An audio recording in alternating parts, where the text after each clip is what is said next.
Well, let's just all whine for Hillary Clinton today because the competition is doing some good things. Good to have you with us on Ed Schultz News and Commentary.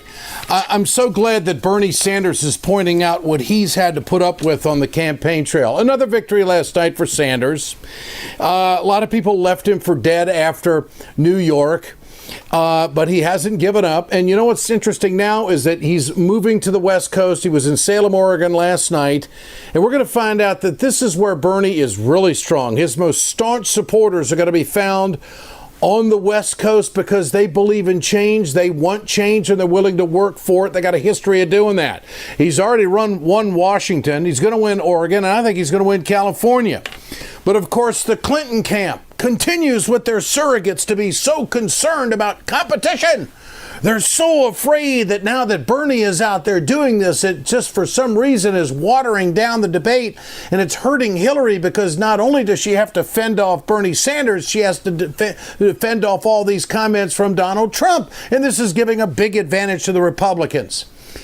I mean, that is so elementary, and it shortchanges, I think, voters, and it insults their intelligence.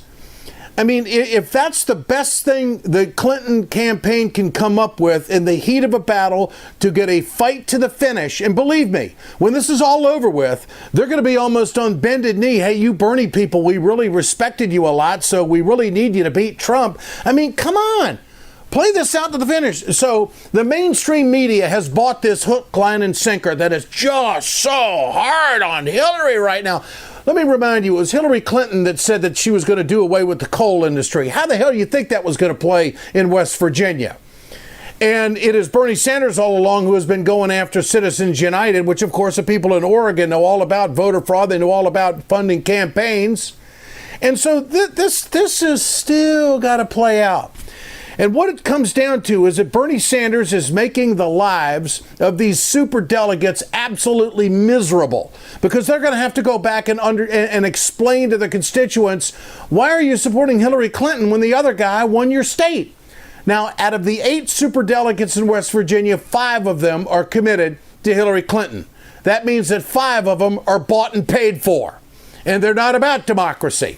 They're just about who they think can win. Well, eat this poll for once. Hillary Clinton beats Trump by 5 percentage points in a national poll. Bernie Sanders does it by 13. So finally, Bernie's had enough, and he spoke up on one of the networks today saying, you know what I've had to put up with? Oh, really? In every state that we have won, in 19 states, we have had to take on the entire Democratic establishment. We've had to take on senators and governors and mayors and members of Congress. That's what we have taken on. So please do not moan to me about Hillary Clinton's problem. Hillary Clinton's problem is Bernie's good. For more on that, let's go to former state senator in Ohio, Nina Turner. Nina, good to have you with us today. Good to be with you, Big Eddie, and amen to everything Senator Sanders said in that clip. Well, what is it like? I mean, behind closed doors in the Sanders camp, you almost have to be giggling at the way they're elementary, the way they're acting in such an elementary fashion about competition. What's going on? Yeah, this is coddling, at his worst form. And as Senator Sanders pointed out, he's running for president, she's running for president, and Donald Trump is running for president. So there it is. This is not a coronation, but that's exactly what they want, Big Eddie. And it was I just could not believe the line of questioning that Senator Sanders had to endure today. And he's absolutely right. The entire establishment, the entire status quo of the Democratic Party has mounted against a senator from Vermont who is very much an insurgent candidate who is shaking this whole thing up and letting folks know, whether they lean left or right, that they deserve better in the United States of America, and that people who are running for the presidency of the United States of America has the biggest stick in all the world. So he's making them own it. And so I just couldn't believe Secretary Clinton is a privileged woman. A privileged woman. You want to know hard, try to be a single mother trying to raise kids. You want to know hard, think about those coal miners who are out of jobs. You want to know hard, try to be an African American living in urban areas, or Hispanic, or poor white. That's hard. But her running for president, I'll take that hard any day. So this is going to be a fight for the superdelegates. What's the pitch? Give me the pitch. If I were a superdelegate committed to Clinton at this point, what would you say to me? that this race is ultimately about having a Democrat win the White House, a Democrat that has been tested, tried and true, standing up for working class men and women in this country.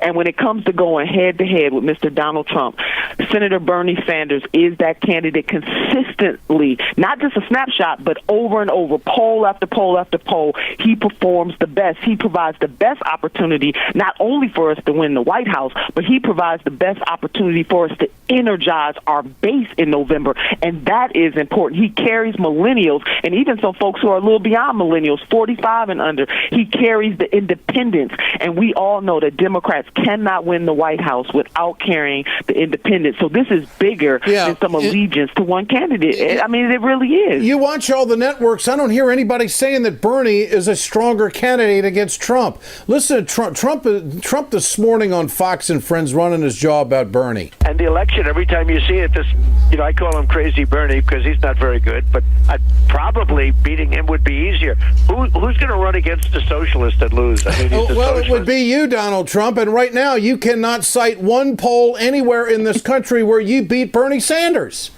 And That's so, right. I mean, how can you do an interview with Donald Trump and not bring that up to him? You know, Mr. Trump, you don't poll very well against Bernie Sanders. You can call him a socialist and Crazy Bernie all you want, but the numbers are the numbers. And you being a billionaire who knows all these deals and you know the numbers, you ought to know what this means. That's right. Call him the man that is winning over voters in that general election. He would be Mr. Trump's worst nightmare going head to head. That's what that's about. But that's, Mr. Trump doing what he usually does in terms of just trying to name and brand people. But there is no doubt. And Big Eddie, this is, again, I want your listeners to know this has been consistent, that from the beginning of this race to this moment when they started to poll head-to-head matchups, that Senator Bernie Sanders has consistently done better. And when you look at battleground states like Ohio and Pennsylvania and Florida, oh my God, Senator Sanders still beats the Donald head-to-head. Secretary Clinton loses my state by double digits, the great state of Ohio. And as we all know, no Republican has ever won the White House without taking Ohio. And that doesn't even factor in the fact that my governor will be an influencer if he decides to, get in wholeheartedly in this race. He will be an influencer in Ohio because he's polling very well in terms of his approval rating in the state of Ohio. Yeah, this is serious. Trump would be foolish not to pick John Kasich. I mean, you got to pick somebody that's going to be your best available avenue to the White House. And that's right. The influence in Ohio, and of course, you and I have talked about this in the past, but I could feel it in Cuyahoga County when I was there last fall, that there is a concern among Democrats when it comes to the strength of John Kasich. And of course, a lot of independents voted for him, and that's why he won the state of Ohio. All right, I'm trying to figure out what Vice President Joe Biden's role is in all of this. Why is he saying that Donald Trump is going to be you can't take him for granted? And it's almost as if he's taking a backdoor effort to try to get Bernie out of this competition so Hillary doesn't have to put up with it. Listen to this. Well, yeah, I think he has been underestimated from the beginning, but I also think that it's really very, very early. But I think what's going to happen here is that the constant attack coming from the Republican side, the sort of vitriol that's pouring out, I don't think it's going to wear well over the next several months. So I feel confident that Hillary will be the nominee, and I feel confident she'll be the next president. Well, I just professionally and respectfully disagree with that. You can go back to the Bush campaigns and how they vilified John Kerry, and it worked.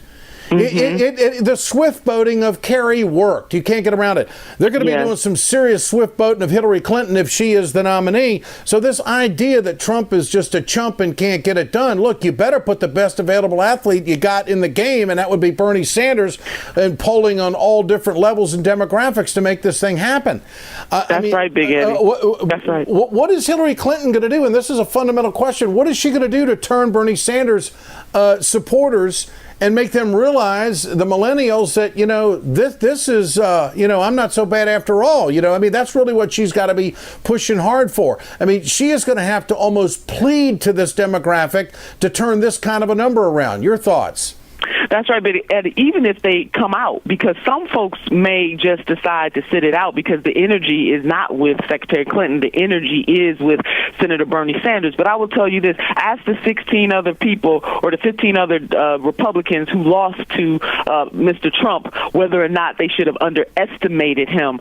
November is fastly approaching, and if the Democrats really want to win the White House and every single other race along the way, from state houses all the way up to the presidency, there is no doubt that Senator Bernie Sanders is the best candidate. And Ed, let me add this, the super delegates, Senator Sanders is absolutely right. Over 400 of them committed to the Secretary sight unseen. And even some of those in the states where he has won overwhelmingly don't even have the decency to go with the will of their people. There's something wrong with the superdelegate process, and the Democrats really need to address it in that way, that what is fair, what is right, and what is good, and what is happening with superdelegates for either candidate. If Secretary Clinton has won overwhelmingly, fine, she carries the superdelegates, but you got to consider in the same way, and I'm so happy that Maine it decided that they're going to do something about that they are going to put rules in play that says to the superdelegates of that state that you must go with the will of the people in that particular state. That is only the fair and just thing to do. State Senator Nina Turner, she is a hard-working surrogate and campaign worker for Bernie Sanders. Great to have you with us, Senator. Always a pleasure. Thanks, Big Eddie. You bet.